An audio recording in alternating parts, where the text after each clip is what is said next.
whether you reach 1 crore, 5 crore or 50 lakh, the question is about how much you invest. Right. See, everybody spends a lot of time thinking that if I invest in this fund, will it be the best performing fund or not? Right. But the key is how much you invest and how long you stay. That is the critical part. Now, every time your salary increases, you should be able to increase your investment. जैसे लोगों की salary आती है, the first thing they want is यार कि मैं EMI पे iPhone खरीद लूँ, बाइक खरीद लूँ. If you buy an iPhone on EMI, you're basically discounting your future. What you're saying is that this money I'm going to earn in future, but I want to consume right now. Spend less today and avoid borrowing from your future. Then you will be able to consume a lot more in future. You feel comfortable holding a euro or British pounds or what exactly? So what happens is that if the dollar's market share has to decline and people have to look at other asset classes or other currencies, by at least for now, I mean say the next 6 months or so, I think gold is in play. I think gold will appreciate. And because of all this uncertainty, the stock market will keep going up and down. It will be volatile. Long story short, I think that this year, stock market, I don't think people will make much return. Then somewhere, when people are in their late 30s, they should start considering investing in private equity. People say your first 1 crore is the most difficult one. When the first 1 crore comes, then your batti chamkega. Hey my dear audience, I'm Ms. Zeel Doshi Thakkar and I welcome you all to this podcast with Investing with Dhan. आज के ज़माने में करोड़पति कौन नहीं बनना चाहता? अपना fire number कौन अचीव नहीं करना चाहता? Well, यही एक्सप्लेन करने के लिए, हमें समझाने के लिए आज मेरे साथ प्रेजेंट है Mr. Aashish Somaiyaa from WhiteOak Capital. So Aashish sir, I welcome you to our podcast. Thank you. Thanks for having me. Great. So starting with our podcast, how can I reach my first 1 crore through mutual funds? But for the first 1 crore, what you need to actually do is that the moment you start earning, it's not about big sum of money or small sum of money. The moment you start earning, nowadays, for example, when youngsters, they start working, they start earning, I have seen that a lot of them are still with their parents. Right. And it's still some time to go before you get married or before you move out or before you get into rented apartment or anything like that. Right. So start early, save as much as you can because you're still with your parents and you're not yet accountable for your own expenses, partly I would say. Right. So the lesser you spend, the more you save, right? The earlier you start and the longer you remain invested. That is the only way to do it.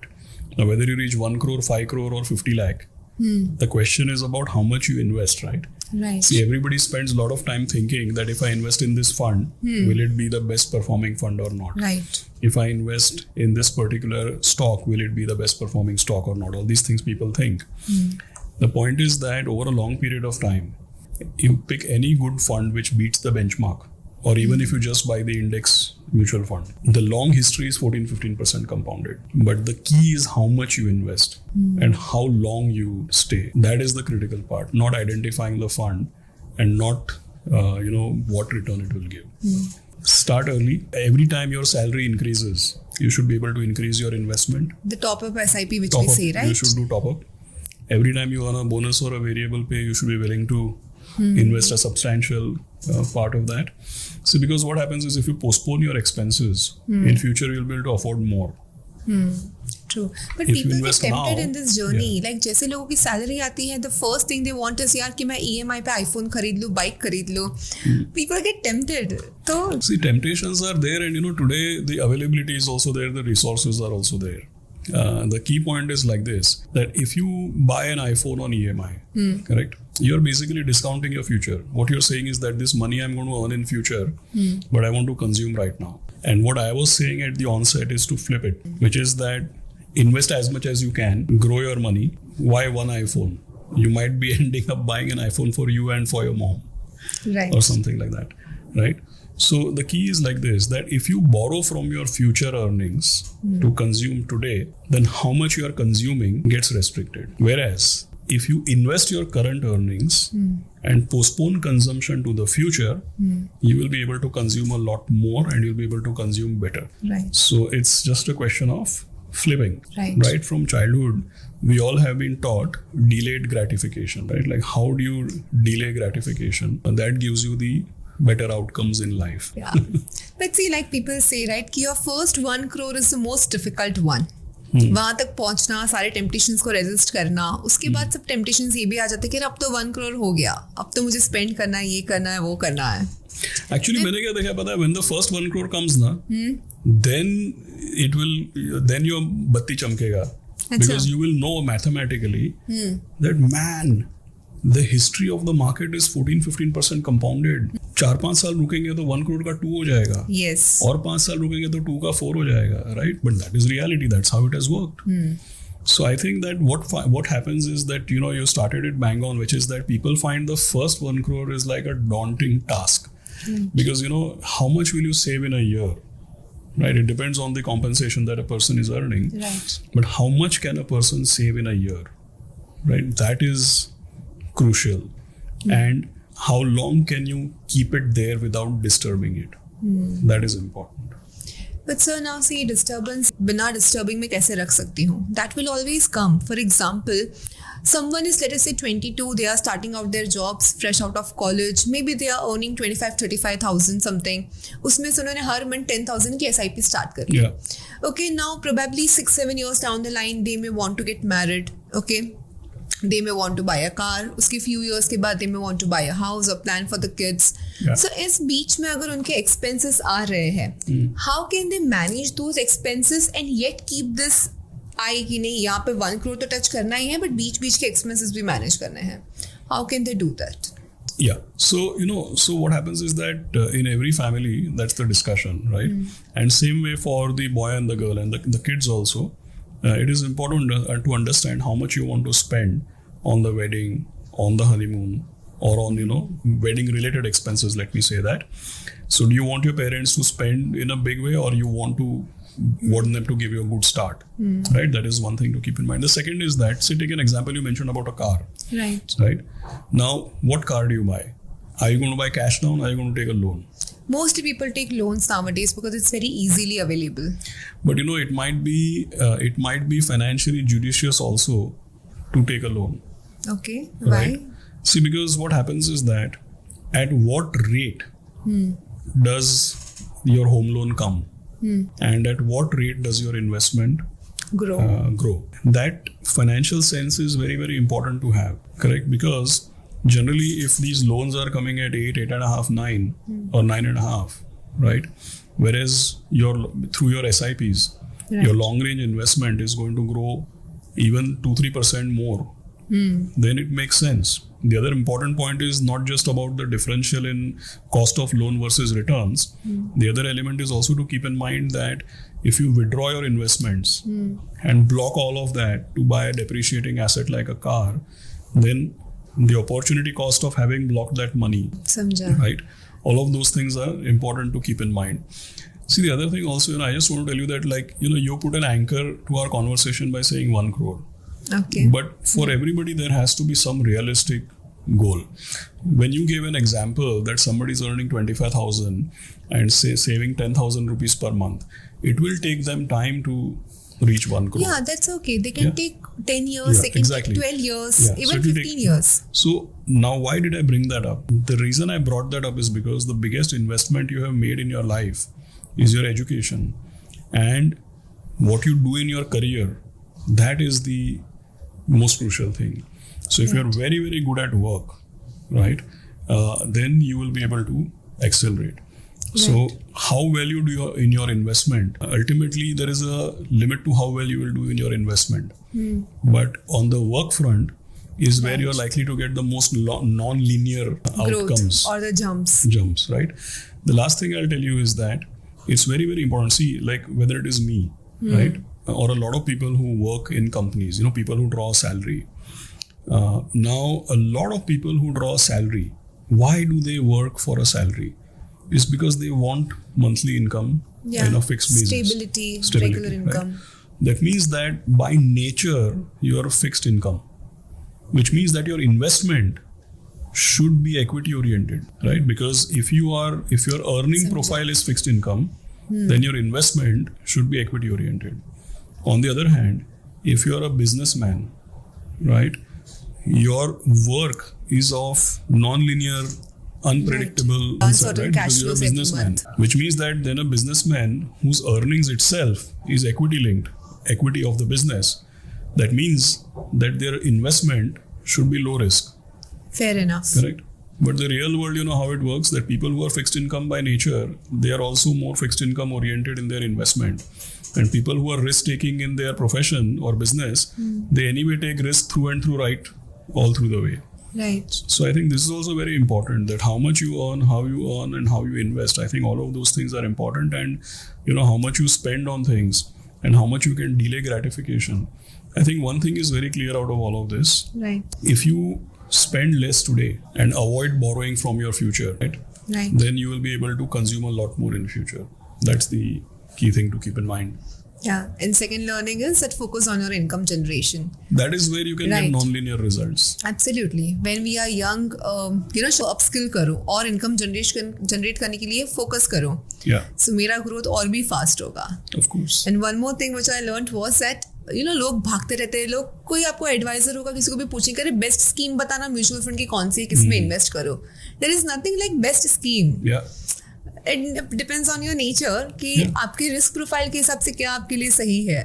See, the best scheme, unfortunately, the best scheme anyway keeps changing every 2 to 3 years. Yeah. Right? So it's not about getting the best scheme. You have to get the most consistent. Absolutely. Right? Consistency is the key. And the point is कि भाई mileage बाद में देखो, पहले fuel कितना डाला है वो तो देखो. How can you invest and how much are you investing and how judiciously and how regularly you are investing? That is important. अगर फ्यूल इनफ नहीं डाला है तो फिर माइलेज के बारे में चिंता करने का मतलब क्या बनता है? Right, absolutely. अगर मैं सिर्फ 2000 इन्वेस्ट कर रही हूँ और उस पर मैं 20% रिटर्न भी अर्न कर लूँ, कितना ही कम कर लूँ. Absolutely. So these days there is a trending topic of FIRE number. ये इंस्टाग्राम में इन्फ्लुएंसर्स ने इसको बहुत पॉपुलर कर दिया कि achieve your fire eight 40 or 50, 2 crore, 3 crore. क्या आप इसमें बिलीव करते हो फायर नंबर अचीव करने में? So I think that you mentioned influencers and you mentioned so the disclaimer is that I am 50. My age is 50. So I am from an older generation or school of thought. So first up, I want to tell you, I don't believe in that concept, or I don't understand it. Let me put it that way. Okay. See, the reason is like this, that people like me who are 70s kids, right? We have seen the country and we have seen जिसको हिंदी में बोलते हैं हमने अभाव, capital deficit environment हमने देखा है. So for our generation, to finish our studies, get a good job and do well in life, that was always the biggest uncertainty कि भाई अपना कुछ बनेगा कि नहीं बनेगा. Right. Like you are probably seeing Ranveer Singh, who wears branded clothes and drives a Ferrari, right? We have seen Amitabh Bachchan, fighting as a mill worker. So that's the difference, right? So where I come from, I think that I would struggle till the time I can keep myself relevant. I would keep working. Like for example, if you ask me at 50, my biggest insecurity is that 5 years later, 10 years later, will I be relevant or not? Okay. Correct? So for me, the thing is to keep learning, to keep observing, to stay relevant, and I will work as long as I am relevant. And what is the reason? The reason is I told you where I'm coming from. Right? And the second thing, I don't understand the FIRE concept. The reason is because it's the very same youngsters. On one day, they tell people like us that AI is going to change the nature of all jobs. Right? Bitcoin or crypto is going to be the currency of the future. Right? So I don't know whether, I myself think that if all my savings should be in rupees, in dollars, in yuan, in gold, in crypto, if I do a FIRE corpus, कौन से currency में save करना है मेरे को, right? What will be relevant? Will I the third thing is that when you retire at 40, if you read nowadays about advances in medical science, I believe anybody who is 30 years today will probably end up living 100 or 100 plus, right? So I am 50, let's say I may if all goes well, let's say I may live 75, 80, 85, I don't know. That's the average age expectation is 72. Yeah, even in fact it's rising every year because of medical advancements and everything. Year on year India की average lifespan भी increase हो रही है. तो आज जो 30 years के हैं उनको तो कोई मरने नहीं देगा, मेरे को नहीं लगता है. I don't think so. So फिर कैसे आप ये? So I just feel that there are reasons why I can't get my arms around this FIRE concept. Right? I feel that I have to stay relevant. I feel that I should not make investing mistakes. Even if I retire, I think I should stay relevant. And I don't know how long I will live. So I find it very difficult to understand. But why today's youngsters can think about it, I can relate to that, but it's not for me. Okay, fair enough. You know, people are very curious about gold. आजकल हर एक को जानना है कि एक tariff चल रही है, अब 90 डेज का पॉज आ चुका है. There are so many uncertainties कि भाई 90 डेज के बाद क्या होगा, वापस अगर टैरिफ आ गया तो मार्केट्स कैसे रिएक्ट करेंगे. ऐसे में हमें गोल्ड लेके रखना चाहिए, नहीं इक्विटी में डालना चाहिए कि अभी भी कैश पे बैठे. What should we do? See, I think that, given the uncertainties, right, what are the uncertainties coming out of? The uncertainties are coming out of the fact that the world was used to a particular way of working, right, which is that the American consumer was the biggest consumer class in the world. And pehle Germany, then Japan, then parts of Asia, then China, Vietnam, and now India. Everybody has grown big in some sense, exporting to the Western world and largely to the US. Everybody has, grown big, exporting to the US largely and to the Western world. And then obviously US, that's what Mr. Trump says, that US taxpayer has been footing the bill for keeping the world secure. Like for example, protecting Europe from Russian aggression. So the key point is that over the number of years, US has accumulated large debt, and they have huge trade deficits, meaning that they are importing, consuming a lot more than what they are actually earning through exports. Right. So the point is that there is pressure to change how the world normally works, and as a result of that, dollar, which has been the reserve currency for the world, I don't think it will go away as a reserve currency. But the simple point is at least the market share of dollar is looking to decline. Now, what are the alternatives for people? Okay. Right? Does everybody feel comfortable holding yuan? Do you feel comfortable holding euro or British pounds or what exactly? Right? So what happens is that if the dollar's market share has to decline and people have to look at other asset classes or other currencies, then automatically gold comes into play. So my own understanding is that at least for now, by at least for now, I mean, say the next 6 months or so, I think gold is in play. I think gold will appreciate. And because of all this uncertainty, the stock market will keep going up and down. It will be volatile. Right? I don't think there will be much return which will be made in 2025. It means it's a good time for people who are long-term in the kinds you said, who wants to accumulate 1 crore. For them, it's a great time to accumulate investments, right? Because if you invest through this period, then a couple of years down the line, you can make good returns, correct? But long story short, I think that this year, stock market, I don't think people will make much return. Okay. It will give you many opportunities by going up and down to add more. But yeah, gold, I think, will be in play. And that is why, there is talk of funds which invest in gold as well as equity as well as fixed income. Like multi-asset allocation and that's gold why funds. People are focusing on those kind of choices. But what about SIPs? The people saying कि हमें SIP stop कर देनी चाहिए अगर returns नहीं आ रहे हैं. तो काफी illogical है ना, जब मतलब से last year Nifty at the highest point was 26,000. When the market was, and before that, say December 2023 or November 2023 से लेकर के September 2024, in that short time frame of like 9-10 months, the index went up from 20,000 Nifty to 26,200 Nifty. So that's what 30% plus. In a short time frame, when index went 30% up, तब तो लोग SIP कर रहे थे, मतलब that time तो ऐसे in a lighter note you can say line में लग के SIP कर रहे थे. And when it's down, तो बोल रहे SIP रोकना है, तो ऐसे SIP का क्या फायदा फिर? Right? I mean, if you are willing to SIPs for getting an average level of the market, so that in future you will get a higher level or a higher appreciation. Now, इसका क्या मतलब है कि you are willing to average only on the up. 25,000-26,000 अगर Nifty है, you are willing to put your installments. But the moment it came few days back to 21,700 or 22,000, right, तब आप बोल रहे नहीं करना है, तो average कैसे होगा? Right? See, there is a simple thing. I told you that last 32 years history is about 14% compounded for Sensex plus dividends. The simple math is that if long history is 14% compounded, how can you get 14 or more? Only if you invest when the recent average is lower. If you invest when the recent average is lower, then somewhere in future it will give you above average so that the long period average catches up. Right. And that is the simplest reason why you should be doing SIP, because you will catch at least the average, or you will catch the average below the normal movement. Right. That is how you get outsized returns. Okay. Now, what are some of the common parameters that one should see when selecting a mutual fund? जैसे हम stocks की बात करते हैं, तो stocks पे तो सब लोग PE ratio, price, earnings सब देखते हैं. Yeah. यहाँ पे जब हम म्यूचुअल फंड सेलेक्ट करने जाते हैं तो of course we have to see the risk parameters, जैसे कि शार्पे हो गया, सॉर्टिनो रेशियो हो गया, स्टैंडर्ड डिविएशन हो गया. So can you explain that a bit to our audience? Yeah, so the most information ratio, like for example, most important is information ratio, because if you see recently, the regulator has also made it mandatory for equity funds to disclose information ratio.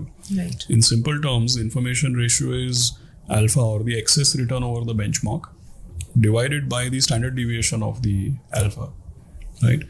So what happens if you see the biggest challenge in our industry is that when you invest in a fund, you are keen to invest in a fund which is a top performer. But होता क्या है कि when you're looking at it as a top performer, meaning it's a top performer of last 1 year or last 3 years. But आप तो ये चाहते हो ना कि मेरे इन्वेस्टमेंट के दरमियान it should be आने वाले समय में उसमें मैं आज से इन्वेस्ट करूं. But that keeps rotating. The best performer of the last 3 years is no longer the best performer today. And the worst performer of the last 3 years, by the way, I had done one analysis, a friend of mine did it. It actually shows that if you keep taking last 3 years best performer, say every time I take last 3 years best performer and invest in that. So in the 3 years in which I have invested, where will it stack up? The rank correlation. Correlation of rank between last 3 years performer, what is the rank? Right. And next 3 years performance, what is the rank? The correlation between ranks is practically nothing. There's no correlation between, that's why the regulator says past performance not indicator of the future. Right. So there is no correlation of past performance with the future performance. The only thing you can do is you can look for consistency. And information ratio is the biggest indicator of consistency, because in our industry what happens, there are some people who have very high alpha. But वो क्या होता है, last 1 year में इतना alpha आया कि पिछले 5 साल का हिसाब बराबर कर दिया. 1 साल 2 साल में इतना खराब अल्फा आया, 5 साल का वाइप आउट हो जाएगा. So what we need is consistency. So if you do alpha divided by standard deviation of alpha, which is what now fund houses will start disclosing, that will be the best indicator, because what you need is somebody who is consistent. There's no way to, there's nothing called number one. समझा. So you are saying कि Sharpe या Sortino से देखने से better मुझे information ratio देखना चाहिए. Absolutely. Because Sharpe shows me, Sharpe is also risk reward ratio only, right? Absolutely. It is about RF कि risk free return से मुझे कितना ज़्यादा मिला divided by standard deviation, and information ratio is कि benchmark कितना earn किया fund manager ने. Yeah, because ultimately, when you look at risk free rate, you are comparing it with government bond or something like that. Yeah, which Sharpe whereas does. For equity fund, your comparison should be with the benchmark. Right. That is the key thing. Okay, fair enough. So what is your view on SIF? Okay, SEBI has recently launched SIFs. Yeah. Okay, जिसे बोला जा रहा है middle class का PMS because it is like 10 lakh का ticket size. What is your view on that?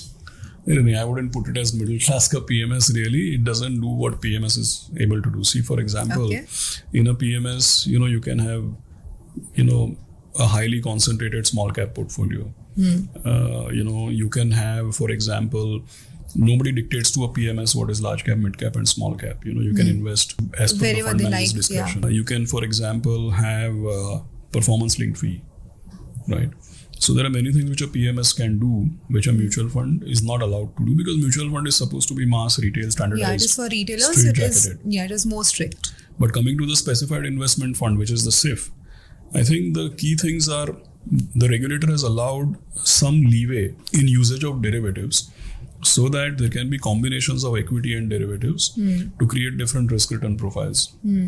Meaning that, people, so I think what these SIFs will do as far as equity and derivative combinations are concerned, try to generate, returns which lie between fixed income and equity, absolute return, long short, those kind of combinations. So try to give you low risk and above fixed income kind of returns. There's not much track record of this category, right. But I think they will end up doing different risk return combinations by using equity and derivatives. Or for that matter, I think there is some relaxation in terms of how fixed income portfolios or credit portfolios can be run, right? But otherwise, it's a mutual fund, but with just different risk return combinations. So, Mr. Aashish, आप मुझे बता सकते हैं कि अगर कोई 20s में है, 30s में है, 40s में है, and they want to retire at 60, keeping fire aside, ठीक है, वो 60 पे retire. Ideal asset allocation mutual fund में कैसा होना चाहिए? Yeah, I think 20s, 30s, and 40s. Yeah. So maybe we can do some detailing on the board, and maybe that will be easier to explain. Sure, let's do that. Okay. Okay, so so जैसे मैंने आपसे पूछा कि कोई 20s, 30s and 40s में है, okay, and these are the broad asset classes. Of course, Sure. बहुत सारी चीजें इसमें आ जाती है. Keeping real estate aside for the moment, अगर मैं म्यूचुअल फंड ओरिएंटेड पोर्टफोलियो बनाना चाहती हूँ मेरा, with my salary I want to invest something every month. तो किस तरीके का मेरा approx ballpark allocation होना चाहिए Sure. these asset classes? Sure. So, obviously, it will depend on the goals. Now, we'll make some assumptions. Let's say, if somebody is in their 20s, let's say we'll make, by assumptions, what I mean, typically I have seen is that nowadays people are still, we're not America as yet, so people still live with their parents, right? And they're not paying rent, not yet married, not looking to buy a house immediately. That's maybe in the future, if at all. So basically you're making assumptions that when somebody is in their 20s and just started earning, they don't have any financial responsibilities other than to meet whatever Their discretionary own expenses that they may have, right? Because you're living in your parents' house. So you might hand over some money to your parents and all, that's different story altogether. Right. But generally what I would assume is that people who are in their 20s, right? And in debt, I will say that, you put something like, say, I'm writing E here, which is emergency funds. Okay. Okay. Like we say 6 months के expense को मुझे emergency में Yeah, रखना anything चाहिए. can happen. You might need to give money to your parents, or you might have some special expense, or something unforeseen, or whatever. Or, maybe you're just between jobs. Anything could happen, right? So I would say that anybody who's in their 20s, almost you can say that whatever they are saving, 100% of that, barring some money which you keep in your saving account or a liquid fund, right? So you can say that, almost say 90% is here and say 10% is here. Okay. Right? Fair enough. So all of this should be equity oriented and it should be an SIP. Now, today we are at a juncture where I wouldn't advise investing in US. If you meet me a year or two later, I might change that. But generally in the past, if I had written 90% equity, I would have written something like 60% India and 20-30% international funds. Yeah. So how can one get exposure to international funds? So, so just to clarify, for now I'm saying only domestic funds because of the situation we are in. But if you ask me in future, let's say, you review this. So when you say international funds, I would say, say there are, say in a previous life, I have launched, say, S&P 500 fund or a NASDAQ fund, right? So these are funds which are available, they're index funds. So I'm not a big fan of ETFs really, because I think retail investors, they don't need ETFs. Because what happens with ETFs? I mean, I'm not against passive. I mean, ETF versus index. I find that retail investors, it's just more convenient and easy to invest in an index fund. Okay. See, there is this notion that ETFs are for active passive investors and index funds are for passive investors. Why do you need live prices? See what happens in ETFs. They say that the expense is very less. So you put money in an ETF. Expense is less, that's true. But there's a concept of a market maker. Right. Nobody ever thinks why you need a market maker. You need a market maker because there is no market. So you need somebody to keep giving you buy-sell quotes and they don't work for free. So what I've seen a lot of times, the ETF expense ratio is low. If you go to sell, it'll be much below NAV. If you go to buy, it'll be much above NAV, and that's the spread. Right. And there are times when the spread itself is half or 1%.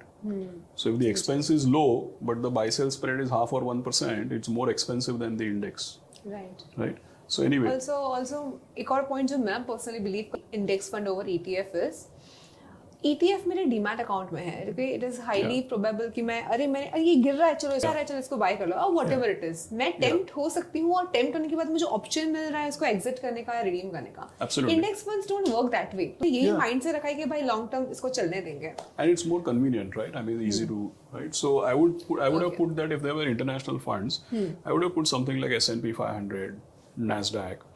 Or for example, right now there are no limits, but eventually someone like us, let's say we would launch an emerging market fund. So see, I believe that Indians should invest in US and we should invest in other emerging markets which are complementary to us. Okay. US, because it's the biggest market, biggest economy in the world, it is still the mecca of technology and a lot of advancements that happen.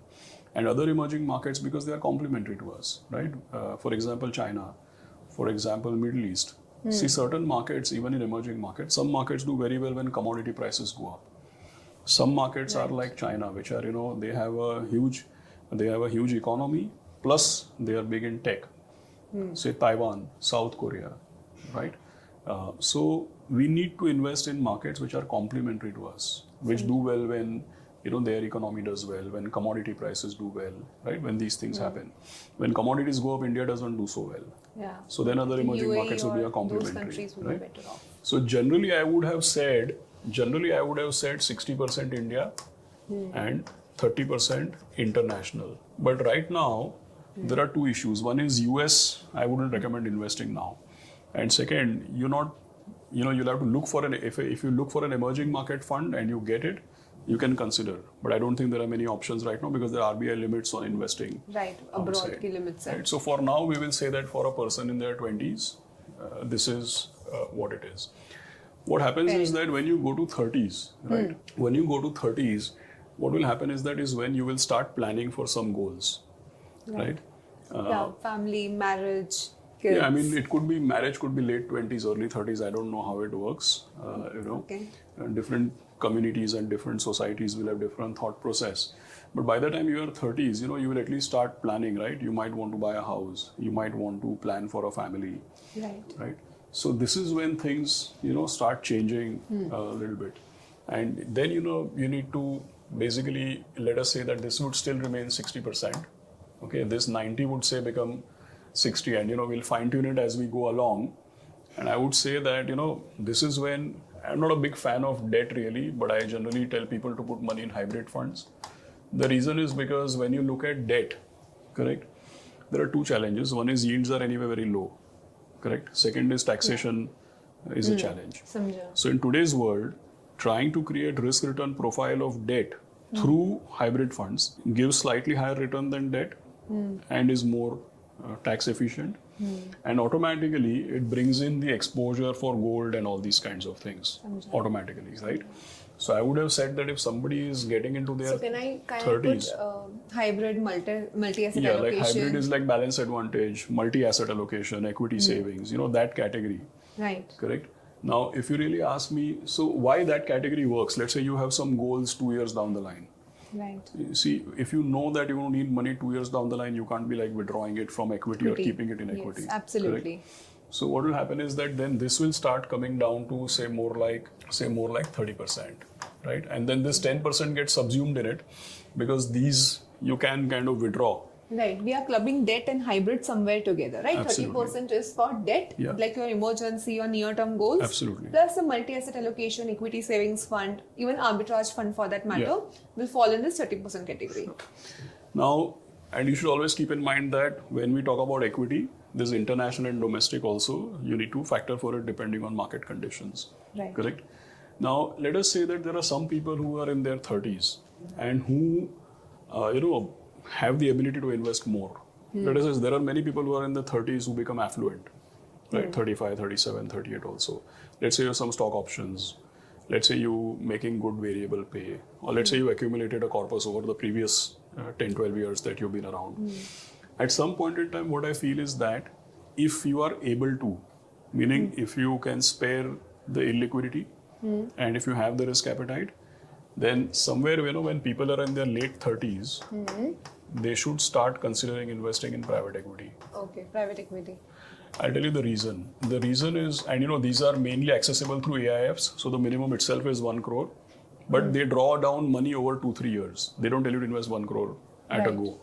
You invest, because what happens is that if you have a reasonable corpus over the last 10-15 years, and if you are in your mid-30s, and you have the ability to keep some money illiquid, my sense is that if you see in the next few years, the private market will do better than the public market. Because if you take US, take an example of US, everybody says that in the US, in the public market, they don't generate alpha. Okay, that's why they are more into passives, right? Instead of active funds. Yes, but the key point is not the movement from active to passive. That is a trend in US. But you know why the trend is so big? The trend is so big is because the private market is very big. Companies spend 12 to 15 years in private equity before they come for listing. So what happens is when a company starts and it takes 10, 12, 15 years before it comes for listing, Take an example of Uber. It got listed when it was $75 billion market cap, correct? So where did the alpha go? The alpha went in the private market. Second is that a lot of businesses of the future, or a lot of businesses which will scale eventually, even in India it has started happening. In last 10-12 years, private equity has become big. See, today in India, what happens is there are more than 7,000 listed companies. Right. You get 2,000, 5,000 crore company also coming for IPO. Right. That is for now, because private equity is not very big. In the next few years, private equity will become very, very big. So you will stop getting this 5,000, 10,000 crore IPOs. IPOs will come only at 50, 60, 70,000 or 1 lakh crore.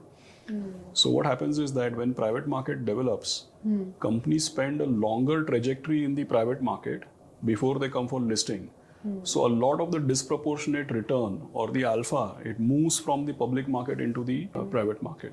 Also after listing, company पे restrictions भी आ जाती है. So many, in fact, Yeah. अभी Zero के founder, even he said that they never want to go public because they have their own authority, they have their own liberty जो अभी एक private company To बन के grow, उनके पास है. Maybe जो they can शायद- grow faster. Yeah. Maybe they can pivot, they can grow faster, they can take a bit more risk. So what happens is at some point in time, any astute investor should start thinking about Private alternates like private equity, right? Then, for example, you had mentioned REITs here. Now, if you look at this component of hybrid, REITs would be a good complement within hybrids also, Right. right? Because they give you there is some potential for appreciation, because let's say REITs hold, say, commercial properties or some infrastructure assets. Right. So with commercial properties, what happens every year, the rental goes up, right? Right. So when the yield goes down, there is appreciation, right? So there are reasons why, they give a hybrid profile kind of return. They just don't give you like 6-7%. The yield is 6-7%, Yeah, the but dividend over a yield 10 year, is- the return can be actually Yeah, I was much just studying Embassy REITs 2 days back. So I think Right. the dividend yield was around 7%, 7 Yeah. point something more. But something. the total holding period return Yeah. might be actually higher. Yeah, because of capital appreciation as Yes, well. absolutely. Right. Right? So this is just like a broad, how things should move. Now, when you start talking about 40s, when you Yeah. start talking about 40s, if you really ask me, I wouldn't make it much more conservative. Okay. I think I would just maintain the same thing. It's just that, by this time, people's, so 60% is equity. And here, like I said, it is domestic plus international, right? Right. By the time people hit their, 20s, one can be very aggressive, right? 30s, it's not just conservative, it's just that you are starting to prepare for some goals, and that's why you're keeping hybrid. But still, the growth potential and the aggression has to be there in There, investing. right. Because still See, there are let's 20, understand 30 one thing. years. People who are 20s, 30s, and 40s, they still have 20-25 years of investment journey to go. And in terms of earnings also, you should assume that a lot of their earnings are still in the future. It's not in the past. See, I always tell people one thing, that if you're in the 40s, how much money you have earned and accumulated versus how much money you will earn and accumulate in the next 20 years. What is it? Is it 1:5, 1:10, 1:20? What is it going to be? Maybe It'll be 1:5 or It'll something. be some crazy, it'll be a big number. It'll be a very big number. So generally what people start thinking is that, anybody watching us might think that I will start making it conservative. This will be the most aggressive, and 30s and 40s, it will not change too much, it will not become conservative. So I would in fact keep pretty much, if you told me 60s, see even 50s, 50 to 55, I assume people retire at 60 or 65, right? Right. So up to 55, I wouldn't Change. You would change want too to be much still in this. aggressive on equities. Yeah, because see, then what will happen is in the 50s here, this will change to child's education, right? You might have child's education. You might have, a house purchase or something. Right. So what happens is you need to keep 30-40% for some house purchase down payment, or for sending kids abroad or any education or anything. Right. But at the same time, you can't start becoming too conservative, because then you have another 20-30 years to go. Right. Right. Fair enough. So this is how I would broadly think about it. And anybody with a big corpus and having illiquidity should at least consider some 10% or something into equity or Equity any or such AIFs or risky. alternatives. Yeah. Right. So this has to still remain more like 30% or so. And And But of course, gold the we are corpus has to subsuming grow. here itself, right? Like we have made a column for gold, Yeah, but gold but we it's are in the subsuming. hybrids. Yeah, it's considered in multi-asset See, and allocation itself. if you really ask me, I haven't seen very many people. See, gold right now is top of mind. See, look at it this way. In 2023, I was tasked with creating a fund, which is a hybrid fund. So we did some arithmetic and we had 25% in gold. So what people used to say, why are you keeping 25% in gold? Equity is the place to be in. Right. Gold जब देखो तब 60,000 रुपए तोला है. Gold में तो कुछ बनता ही नहीं है. वॉरेन बफेट देखो क्या बोला, गोल्ड में कुछ नहीं होता है. Why are you putting in gold? You should be in equity. Now today what has happened, that 60,000 to a tola has become what, 95 or something? Yeah, 93, Right, 95. and if you see in dollars per ounce, it is what, 3,300 or something, right? Whatever the number is. Now gold is front and center. Now equity में और SIP बंद करो. You have to shoot where the rabbit will be. There's no point in shooting where the rabbit was 2 years back, right? So gold is top of mind right now because the environment is such. And I also said that next 3 to 6 months it will remain like this. Right. But we're not talking here 3-6 months. And in most families, if you put it through a hybrid fund, gold will be an investment.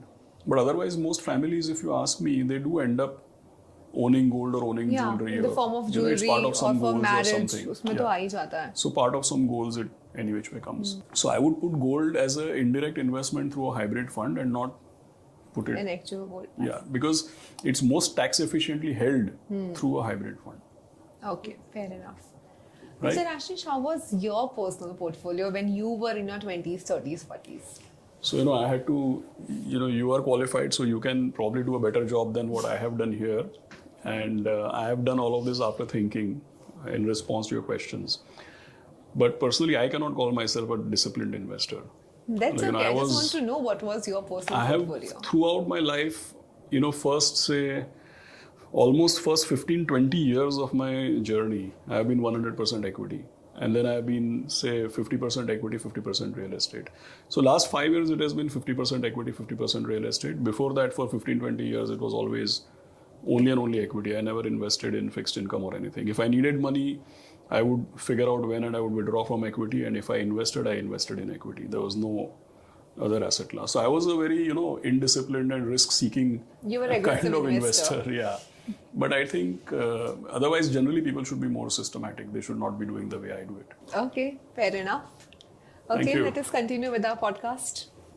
Sure. So, Mr. Aashish, what will be your message to our audience for someone who is starting out their journey? Let us say someone is 25-year-old. They are working. They are probably earning a little better salary than the 25,000. Okay, little better as in since maybe 50,000. Okay. Yes. Or this is very much possible in today's era. Absolutely. Yeah. If they want to start their journey for 1 crore or just start an SIP, what would you like to advise them? So, because you mentioned 50,000, I should say when I started earning, my first salary was also 50,000 annually. Oh, I was going to say 50,000 per month. ये तो बहुत अच्छी बात है भाई. No, that's why I said annually. That's where I started. But anyway, Okay. I think the message is like this. See, let's understand one thing. We mentioned about what is the difference between my generation and your generation and, when we were talking about fire, etc.